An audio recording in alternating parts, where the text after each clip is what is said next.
Isaiah chapter 5. Please let me sing to the one I love, a song for my loved one regarding his vineyard. My loved one has a vineyard on a fertile hill, and he dug it up and cleared it of stones and planted it with the choicest vine and built a watchtower in its midst and also made a winepress in it. And he waited for the yielding of grapes, but it yielded rotten ones. And now, O inhabitant of Yerushalayim and man of Yehuda, please judge between me and my vineyard.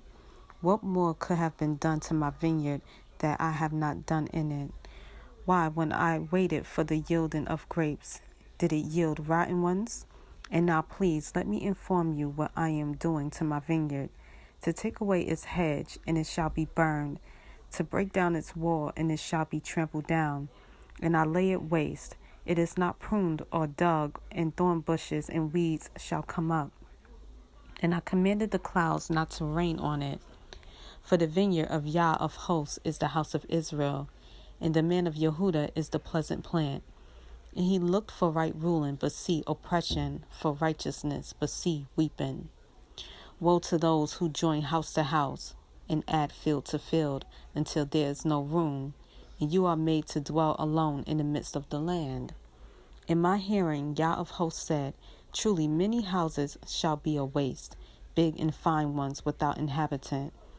For 10 acres of vineyard yield 1 bath, and the homer of seed yields 1 ephah. Woe to those who rise early in the morning pursuing strong drink, who stay up late at night. Wine inflames them, and the lyre and the harp and the tambourine and flute and wine are in their feasts. But they do not regard the deeds of Yah, nor the works of his hands. Therefore my people have gone into exile, because they have no knowledge. And their esteemed men are starved, and their crowd dried up with thirst. Therefore Sheol has made itself wide, and opened its mouth without law. Their splendor and their crowd and their uproar, and he who is exulting within her shall go down into it. And man is bowed down, and mortal man humbled, and the eyes of the proud are humbled. But Yah of hosts is exalted in judgment, and the set apart El is set apart in righteousness.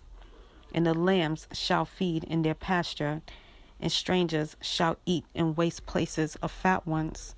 Woe to those who draw crookedness with cords of falsehood, and sin as with wagon ropes, who are saying, let him hurry, let him hasten his work, so that we see it, and let the counsel of the set apart one of Israel draw near and come, so that we know.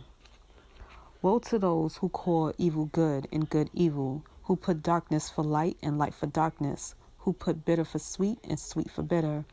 Woe to those who are wise in their own eyes and clever in their own sight. Woe to the mighty to drink wine, and brave men to mix strong drink, who declare right the wrong for a bribe, and the righteousness of the righteous they turn aside from him.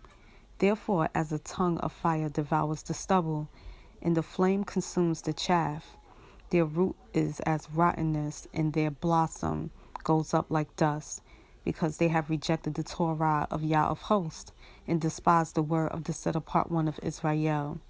Therefore the displeasure of Yah has burned against his people, and he stretches out his hand against them and strikes them, and the mountains tremble, and their carcass is as filth in the middle of the streets. With all this, his displeasure has not turned back, and his hand is still stretched out. And he shall lift up a banner to the nations from afar, and shall whistle to them from the end of the earth. And see, they come with speed swiftly. Not one of them is weary or stumbling, not one slumbers or sleeps. Not a belt shall be loosened on their loins, nor the thong of their sandals be broken. Their arrows are sharp, and all their bows bent. Their horses' hooves shall seem like flint, and their wheels like a whirlwind. Their roar is like that of a lion. They roar like young lions, and they growl and seize prey and slip away with no one to rescue. And in that day they shall growl over it, as with the growling of the sea. And one shall look at the earth and see darkness and distress, and light shall be darkened by the clouds.